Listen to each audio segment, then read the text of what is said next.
So let's start at the beginning. I was, 22-year vet in food and beverage, slinging food, managing restaurants, hotels, catering clubs, yacht clubs, just absolutely everything. How do you go about finding the buyers that you're working with? I presume a lot of it's coming from the people that you know, but what other things are you doing? Or how much of it is that maybe?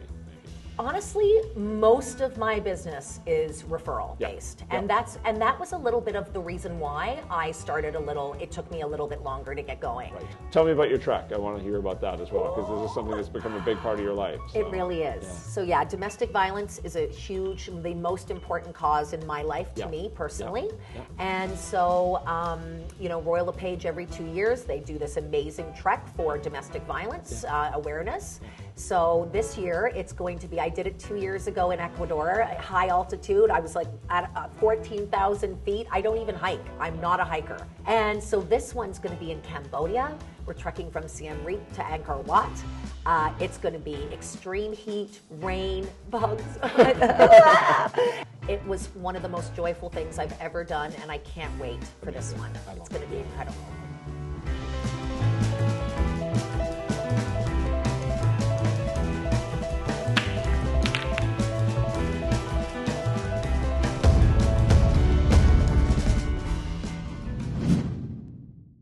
Okay, I'm super excited. We have one of my favorite people of all time here today, Tanya Colbo. Tanya is one of the most authentic people you're ever going to meet. She's now about 10 years into the business. We talk about that after having been in the hospitality industry for many years.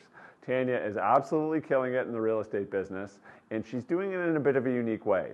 Tanya loves to work with buyers, so she focuses the majority of her time and energy on finding new buyers, first-time buyers in particular. And you're just going to hear how Tanya connects with her database. You'll hear how Tanya really loves to serve the community as well. And there's a bit of a surprise in the pool game for sure. So for those of you who have tuned into previous episodes, you'll see a pretty good game of pool. So I'm very excited to learn more about how Tanya has grown her business to such a great level at this point, focusing mainly on buyers. And so come along for the ride. Tanya, thanks for coming to talk with me, play some pool. I expect to get a lesson in pool later, which would be good. I'm a Newfoundlander. You are going to get a lesson. I love it. I love it. I will warn you, currently, I stand undefeated. The record, however, we've done 10 of these so far. I've won 6. 3 we never finished because we were both so bad that it just took long to finish, so we had to just call it. And one person didn't want to play, so that was okay. But I expect that this is going to be my first loss here. I certainly hope so. Yeah, that's going to be good. So yeah. And I'm going to post it all around the office. Please do go right ahead. Yeah, exactly. Bragging rights. So let's start at the beginning. Tell us what you were doing before you got into real estate and what caused you to kind of get into this crazy business. Ooh, was there a life before real estate, Matt? I don't think so. Yeah, I don't remember it anyway. So yeah. I was 22-year vet in food and beverage, slinging food, managing restaurants, hotels, catering clubs, yacht clubs, just absolutely everything. Awesome. And I loved it. I love customer service. I'm friendly, outgoing. I love people, but I mean, after 20 years, when I got to about the 20-year mark, actually, I just, you go home and stuff sticks with you. Yep. That guy that ordered a margarita rudely, or, that person's eggs, or whatever else. Yeah. And I just kind of felt like I needed something else, know? I couldn't travel. I couldn't do the things that I wanted to do. So it felt like I had to change careers. Yeah. And why real estate? Where did you have that in your blood from a long time ago, or you just kind of looked around and said, this looks like something I might want to do? Like, what drew you to it? You know what's funny is that I'm definitely not people ask me all the time, are you one of these people who watches all the, HGTV shows and whatever else? Definitely not. Okay. It was that every realtor I met told me I'd be a great realtor. Okay. And so after a while, I finally sat down with this realtor at a communal table dinner. And we had about 2 hours together. And in that 2 hours, he convinced me that this was it. I needed to make the change, and I did it. I love it. That's great. Yeah. And then you go, you take the course, you dive in. Would you call yourself a quick start? Was it a bit of a grind at the beginning? Tell me about that. It was. I had a bit of a slower start than I think a lot of people, especially as a mentor now. I kind of get to see how quickly people get going in the business. It took me a bit. I was also serving 4 nights a week at a restaurant. Right. A single mother, I had to pay the bills, And so it ended up that it probably took me close to a year and a half to really get going. Yeah. I also started at a slower time of year, which in some ways was good because I could do more training and things like that. But it did make it tougher for sure starting in those winter months, going into the winter months, right? And what caused you, or what point did you say, listen, I'm now comfortable that I don't need to be serving tables anymore? Like, when did you kind of make that jump? I think it was about a year and a half. Honestly, it was my coach that did it. Interesting.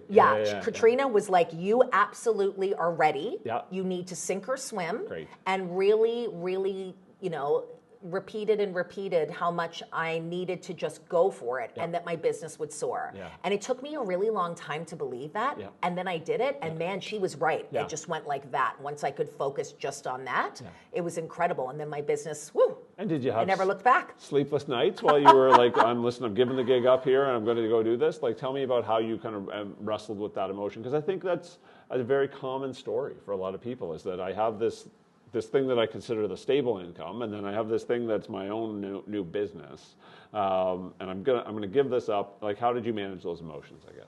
I really struggled with that. I'm not going to lie. Yeah. As a single mom, I had worked 2 jobs my entire life. Yeah.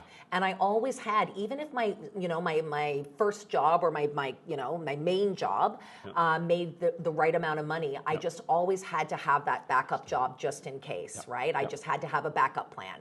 And so that, I think, was the hardest thing about letting go of that second job. But it was unbelievably quick. So I did have sleepless nights, but honestly, it felt like no time at all, like a couple weeks. Great. And then all of a sudden I was going, wow, because realistically speaking, I was so busy. I was working, a serving shift from 4 to 1 in the morning, and then going to the office and working sometimes till 3 a.m.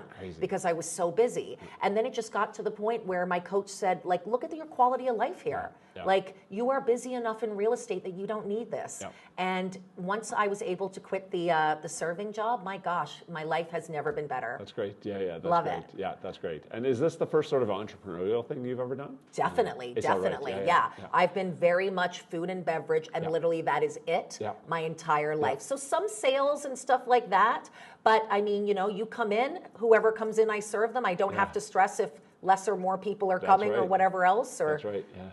So tell me a little bit about, how your business now is running. Like, I know one of the things you like to do is work with buyers, which is a little bit unique about you versus what a lot of people who, have the level of success that you've had in their first, we just realized it's close to 10 years, right?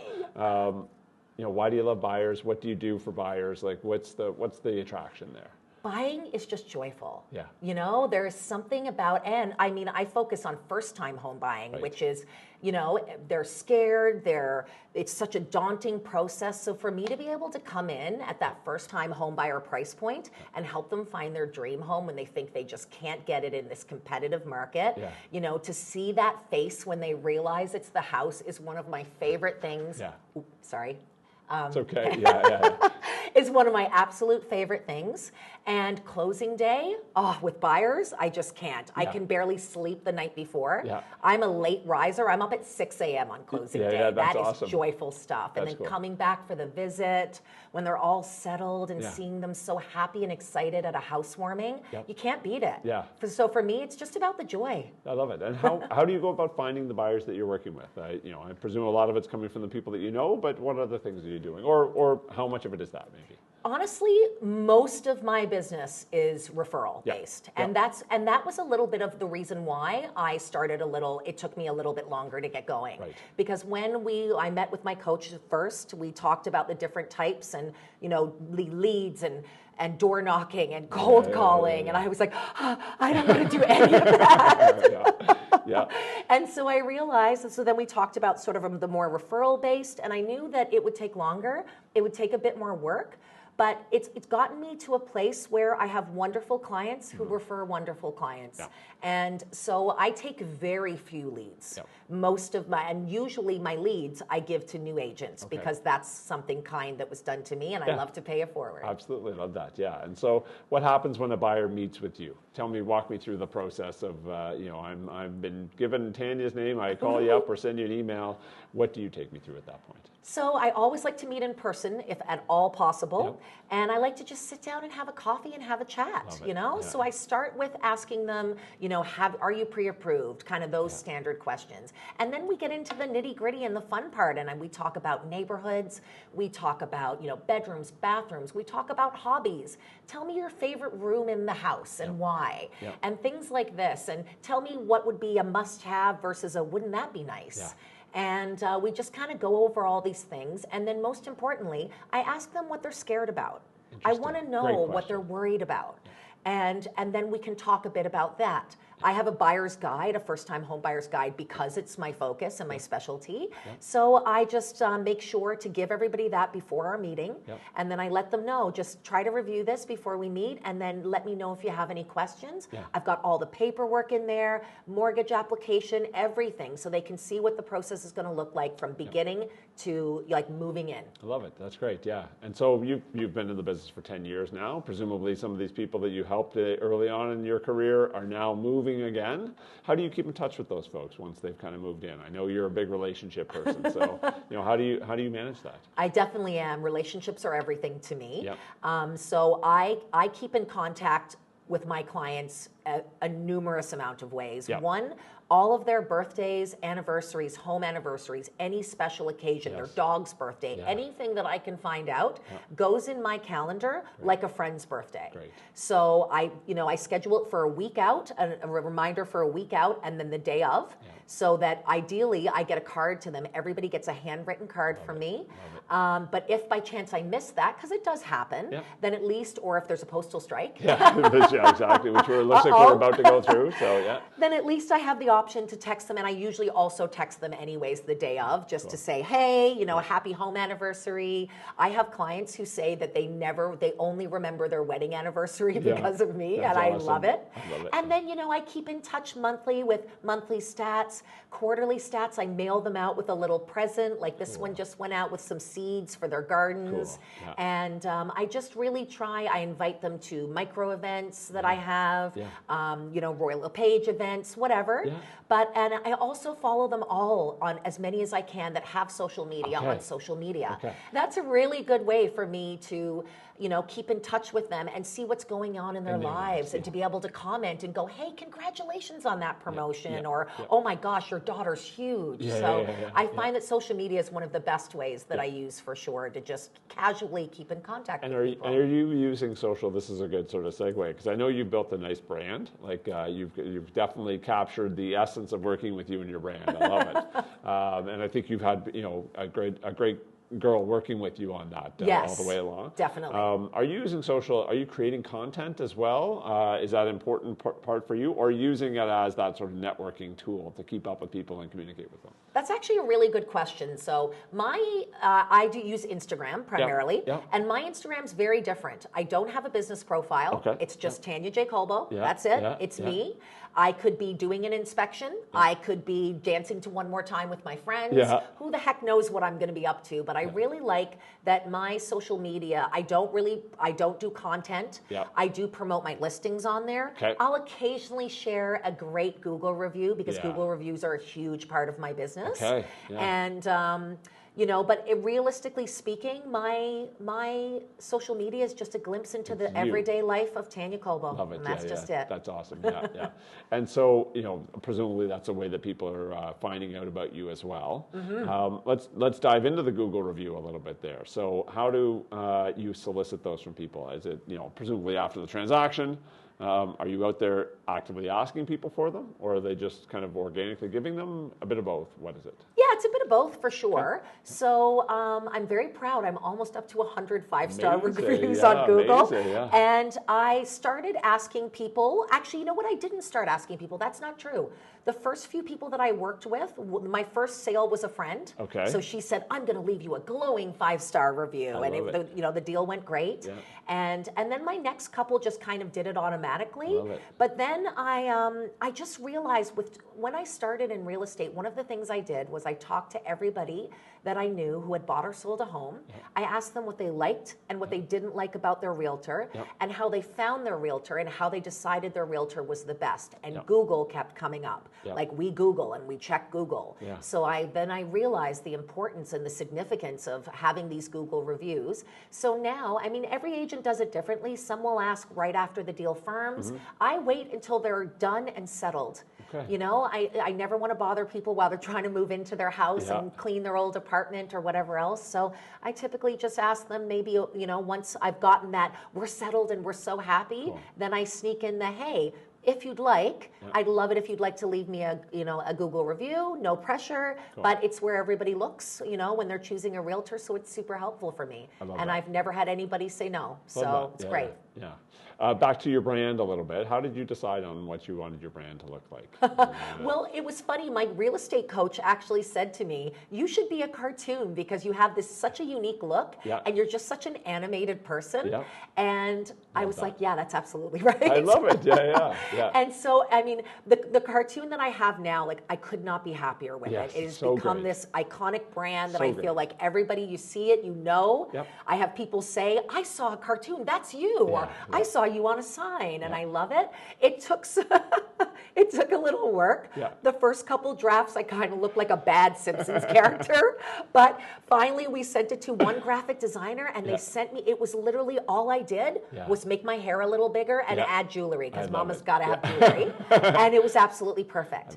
And then I've been able to use that on greeting cards and my signs. And so, you know, every Christmas I'm like, you know, writing the design team going, ooh, I think I want to be in a sled with a onesie on or whatever. And, you know, we create these really fun cards and my clients love them. And I've seen people do the cartoon thing in the past and it always has felt unauthentic to me, you know what I mean? But for you, because of who you are, like you described, I love the word that you described as animated, so even though that's a bit of a pun there, but it works, right? Because it seems to genuinely give people an impression of what it's going to be like to work with you, which is they're going to have a lot of fun, they're going to be treated exceptionally well, and it's going to be a real personable experience as well. So I love that. I love that. No, you know what? Sometimes I stand up next to my sign and I go, we really do look exactly alike. Like I'm getting the same vibe. That's good. It's that's good great. stuff. So yay to that graphic designer. Thank you. I love it. Another thing that I know about you, and I want to just touch on this before we go play some pool here. You mean before you get your butt kicked? Exactly. Okay, just checking. Yeah.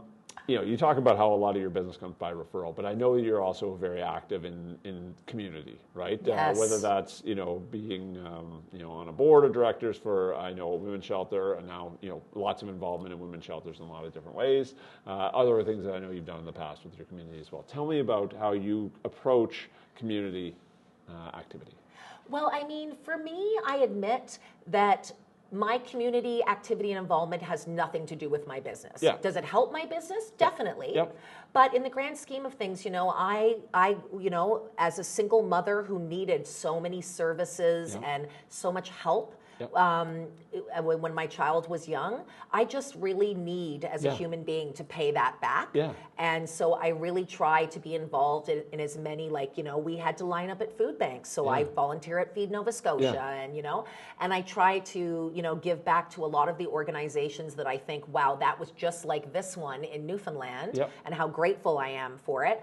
But it is also, it does me well, and I'm not going to pretend it doesn't serve me well, because especially the clientele that I work with, these people a lot of them are social justice warriors, and they just really want to know that their agent and everybody that they, work with is doing good things in the world. And I know that because I'm one of those people, and that's something that's really important to me. So in my guide, that's one of the things I share is here are some of the things that I do in my community. I change it up, every year. And I find that my clients feel really good about that. That's great, and I know that your choice of things that you do or support has to reflect who you are as well, right? Absolutely. And you've been really good at that. And I think people fall into this trap. I know, we'll talk about your trekking, right, in a minute here, but you're fundraising right now to do something for a women's shelter. You're not going to do a golf tournament out in the middle of the suburbs. No. You know what I mean? Like you're doing a drag brunch downtown at a bar on a Sunday afternoon. Totally right. And so you've done a really good job at remaining authentic to the person that you are, and it really speaks to the community. Is that a conscious thing, or is just this is the way I want to run it, so I'm doing it this way? Definitely. When I became a realtor, I lost myself for a little bit. Yeah. All of a sudden, I'm going to the mall. Yeah. I'm buying these fancy dresses and high-heeled shoes and a fancy, bag for my laptop. Yep. And I'm stressing so much about all of these things that I have never cared about. Yeah. And then once it took me really till I got settled and really quit that second job, really, found my bearings. Yep. And I realized that that's not me. Yeah. And that I'm trying to sell something that I'm not. So then I decided, then it changed to plaid shirts and Converse sneakers and Bluntstones and being comfortable. I drive a sensible, reliable automobile. I have a Subaru, right? Love it, yeah. And that's my brand. My brand is, I'm a North End hipster. Yeah. That's my brand. I care about the world. I care about social issues. I don't necessarily care about what I'm wearing. Yeah. I will go to the grocery store in my pajamas and will not think twice about it. Love it, And I realized that why did I think that I had to be this person to sell houses? But it's a trap that everyone falls into. Almost everyone falls into that, is that they think, I've got to look and feel this way. This is the image that I have in my mind of what a real estate agent looks like. How did you, and now you mentor, yes. How do you help people overcome that? It's really one of the things that I talk to agents about, So I was mentoring this winter, and my mentee shows up in these fancy dress shoes, and it's the middle of winter. There's piles of snow, and I immediately look at them and say, "Where are your boots?" And they're like, "Well, they didn't really go with my pants, and I wanted to look nice." And I'm like, you know what? In the grand scheme of things, your client is more concerned that you can walk around this property. Properly and view everything with them. They don't give a crap what's on your feet, right? And so I really do try to instill that. I think you're right. It is something that we all think. We have this vision of realtors and what they should look like. And it's interesting, the more I worked in this business and I meet mortgage brokers who are coming up in their Converse sneakers or whatever else, and how much you maybe if I was $1 million luxury agent, I'd drive a Lexus and I would dress totally differently. But I'm not, right? So I dress for the community and the people that I serve. And, my sensible automobile, when I pull up, makes them feel more comfortable than if I drove up in a Mercedes-Benz. Yeah. And I think it has to be authentic to you as well. This Absolutely. is what if I were showing up in my, my Jordans, that just would feel unauthentic to me, right? Yeah. Like I walk onto the basketball court in that, but I don't feel as comfortable in that world when I walk into the office. Totally. So I have to dress authentic to me, and you have to dress authentic to you, and we just have to accept that quicker as an industry, probably, right? So I love that. I think that's great. So, awesome. Tell me about your trek. I want to hear about that as well, because this is something that's become a big part of your life. So, it really is. Yeah. So domestic violence is the most important cause in my life to me personally. And so, Royal LePage every 2 years, they do this amazing trek for domestic violence awareness. And basically I have to raise a whole pile of money. And the trek is self-funded, so I pay for everything myself, so that all the money that I raise goes directly to an organization here, Alice House, one of my favorites, and to the Royal LePage Shelter Foundation, which promotes awareness nationally. So this year it's going to be, I did it 2 years ago in Ecuador at high altitude. I was like at 14,000 feet. I don't even hike. I'm not a hiker at all. I love it. I'm a city girl. Yeah. And so this one's going to be in Cambodia. We're trekking from Siem Reap to Angkor Wat. It's going to be extreme heat, rain, bugs, and wild animals. I'm very worried about monkeys in this afro. The hair will be up in a bandana the whole time. This is not a flower. And it's going to be super hard. By day 3 of the last trek, I woke up and I was crying because my muscles were so cramped. You're literally in the tent going, how am I going to do another day?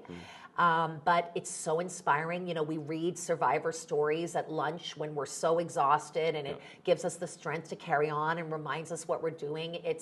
It was one of the most joyful things I've ever done and most amazing things I've ever done, and I can't wait for this one. It's going to be incredible. I love it. That's great. Okay, I'm ready for my lesson now. You're going to teach me how to play some pool? You're going to get schooled. Let's go. Let's do it.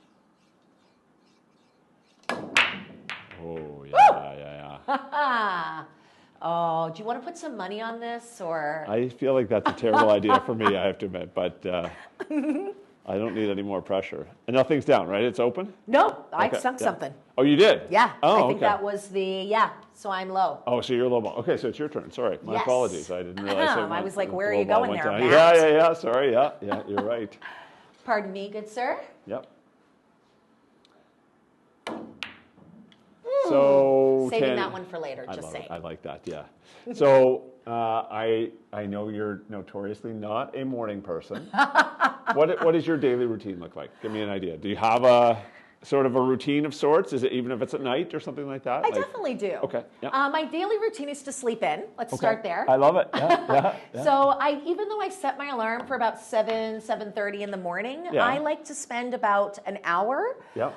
It's when I read my news. Yep. And I like to have a very broad spectrum. Yes. So it's everything from All Nova Scotia, BBC, CBC, Associated Press, Al Jazeera. So I read all of those and just get my soak in of the morning news. Okay. Then I go to Instagram and look at cute reels to make me smile because the news is so news. crappy. Love that. Yeah. And by that time, my dog's awake. So we have a nice walk with my beautiful little puppy, Ava. Yes. And then I get my day going. I don't usually do appointments. If I do an appointment before noon, it's surprising. Yep.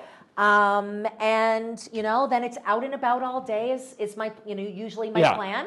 And then I like to be home, supper time-ish, finish my work, do a little bit of paperwork. Yep. My rule is if I have my pajamas on and I'm on my couch, it's not work. Yeah, fair enough. So then I'll sit, watch, have a little show in the background. Love that. And then as soon as that's done, it's me time, which is usually around 9 o'clock. Yeah. And then I can lie on the couch or in bed and watch TV till like 2 in the morning. I love it. I love it. And what's your go-to? What are you watching? I love anything to do with crime or the Law and Orders, Chicago's, the FBI's, all those kind of shows. I also love country like Western stuff. So I love like the Yellowstones and all that. Yellowstone. But I watch a ridiculous amount of TV. But I also like to read, so that's I great. do other things. Yeah, that's great. I would say for many years, my favorite show was Breaking Bad. I love Breaking Bad, and then I watched Yellowstone. I was the last person to watch Yellowstone, I think. No, you weren't, because I just finished it. Oh, okay, so perfect. Yeah. But it was fantastic. it's the first thing I binged in many years, or I just could not stop watching. Did you watch 1883 and 1923? No. 1883 might be the best show I've ever seen. Really? And I'm going to say it. Okay. It is, I did them in order. Okay. Luckily, somebody told me to do them in order. Yeah. It is so terrifying and so exciting. Okay. I had to keep pausing it because I couldn't breathe, and I had to take a second and walk around and go, oh my God, okay, what's going to happen? I'll put them on the list now. That's great. That's it was great. a lot. So, yeah. All right, Smee? All you. Okay.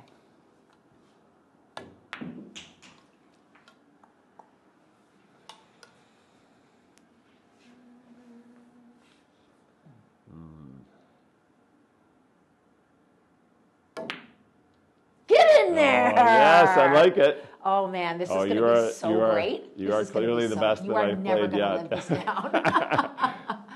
Newfoundland, darts, cards, pool. That's what we know. I'm telling you. I knew I was in for it here. So.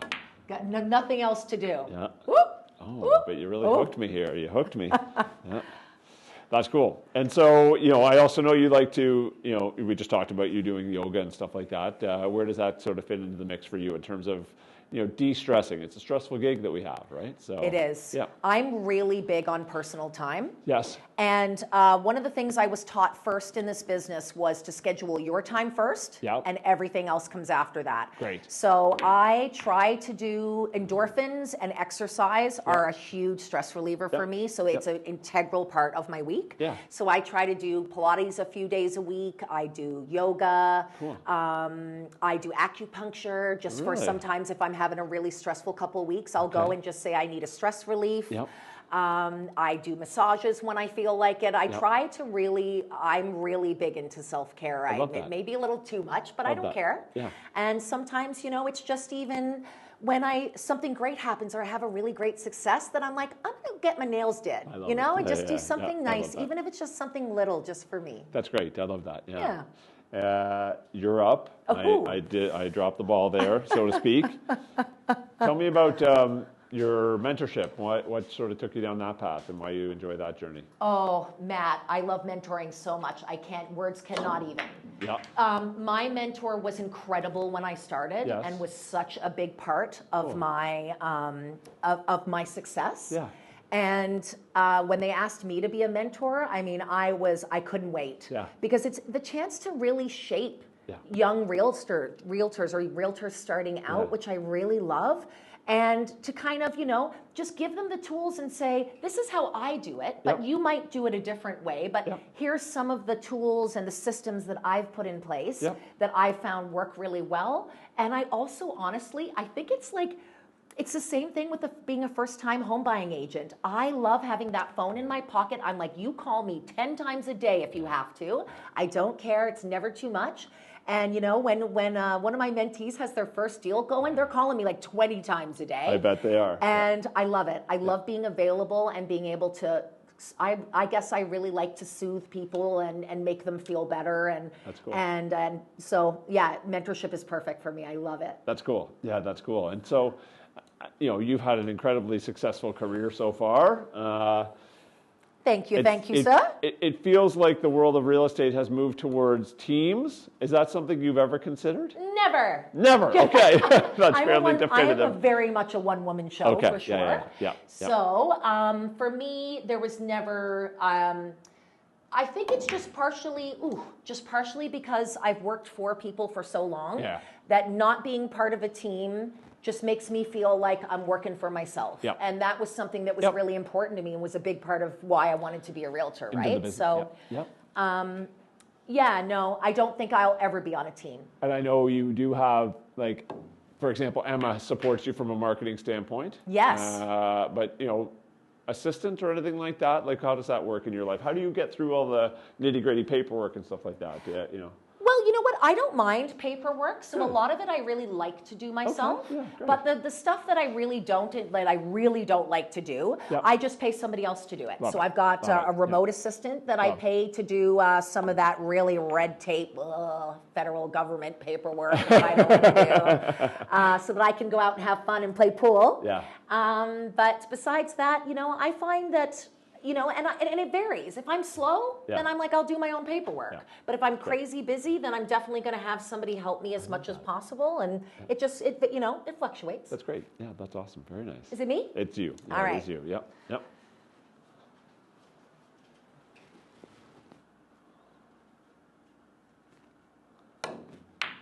Ooh, started so strong. You keep hooking me here, though, nicely. It's I great. know. Yeah. Have fun with that. Yeah. That's pretty sure to scratch. Why don't you shoot for that 8-ball, Matt? I should. You're right. Yeah, you're right. If people are drunk enough, that works. Just saying. Try and bring it back there a little. No, I knew I would. I've never been able to do I admit, cross shots. Yeah. And when people say, you got to call your ball, I always say, you know where it's going. I know, exactly, yeah. That I don't like to do. Yeah. Uh-oh, but it looks like I'm going to get one too now. Actually, maybe not. Oh, no, down here, you're right.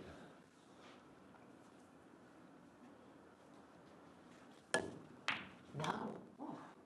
Those are the ones that I struggle with, is when you got to go down table like that. It's not easy, that's definitely. For sure. So this one's not so bad, but the other stuff is hard. Yeah, if you miss that, that's going to be. It's going to be. You will never live it down. Yeah. That's where I want to end up, though. That's what I got to figure out. That's the thing, right? Yeah. Thinking ahead. Yeah. Very nice. Yeah. Let's see if we can deal with this. Nope. Gonna have to do this one, and come back over here if we can. No. Oh, there you. The gift. Thank you. Yeah. Now, if I miss this, then that's going to be bad. No pressure. Yeah. No pressure. I've said to these guys have now heard this story a couple of times, but my pool experience started at my grandfather's house because my brother and I were like 13 and 11, and my grandfather had provocative puzzles of ladies that he would put together and then hang on the wall. He would put them on like a cardboard mounting, And so we would go down, and the reason to go in the basement to see all these pictures were That's hilarious. was to play pool. So we would end up down there whenever we were at Grandma and Grandpa's house, and it was quite the scene. Oh my gosh, that's scene. hilarious. Yeah, I actually love that. Yeah. That was where the pool started. Ooh, Matt, this is close. It is close. I agree. Yeah. Oh. I just said that to psych you out. I know you did. Worked like a charm. I know. Yeah. It's like tell the pitcher that he's doing really well. Yeah. Totally. You're having a really good game here. Yeah. Ooh, that's rough. Okay. Yeah. You know where it's going. I do. Yeah. I do. Oh, darn it. That's for you. All right. Well, I like where it is right now anyway. There we go. That's a good leave. Yeah. No! Oh, no! Okay. You were robbed on that one. That hurt. But I'm really happy about it. left the door open. Oh, I don't even know which one. Hee hee. I'm going to go this one first.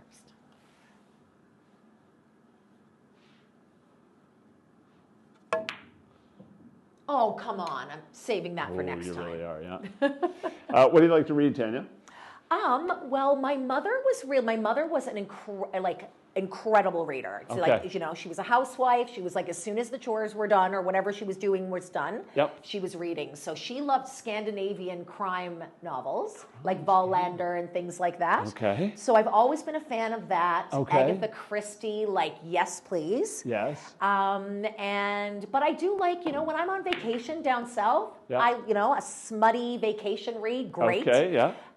So it kind of depends. Yeah. I'm kind of all over the place. And I try to do, say, like every fourth or fifth book, something nonfiction. Okay. Yeah. So right now I'm reading one about female factory workers in China. Interesting. Yeah. That's cool.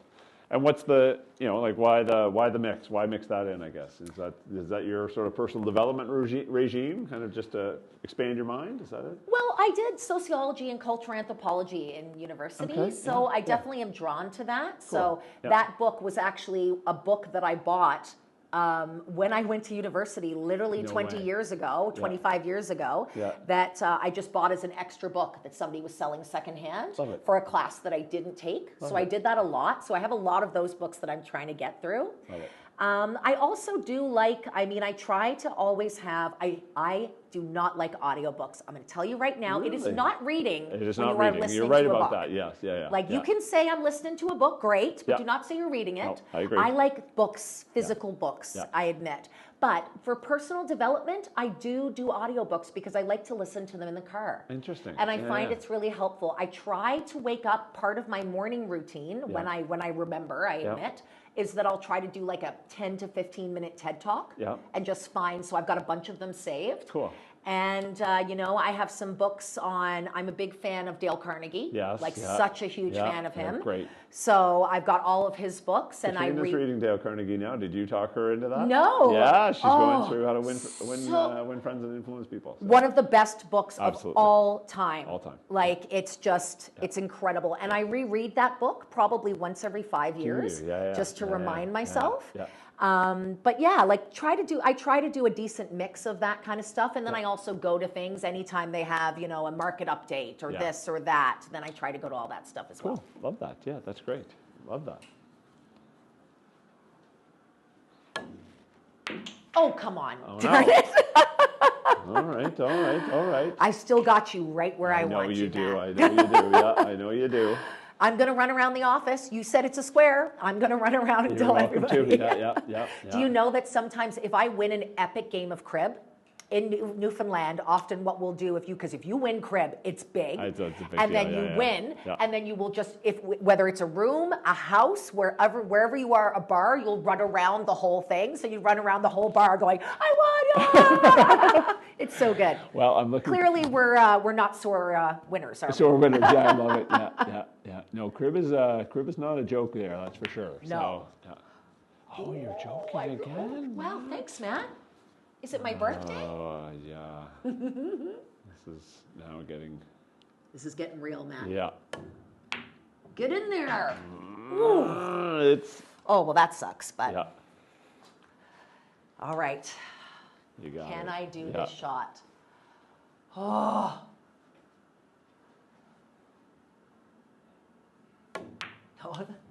No, Okay, not even okay, close. okay. I think I changed my mind at the last minute and was like, no, go up there. Yep. Like, no. Well, I think I better get hustling here, or else I'm in big trouble. I feel like these three balls of yours, these three balls of yours have been on the table forever. They really have, yeah. There's no... Oh, no, I did it again! Oh, my gosh, no! Matt. Oh, look at this.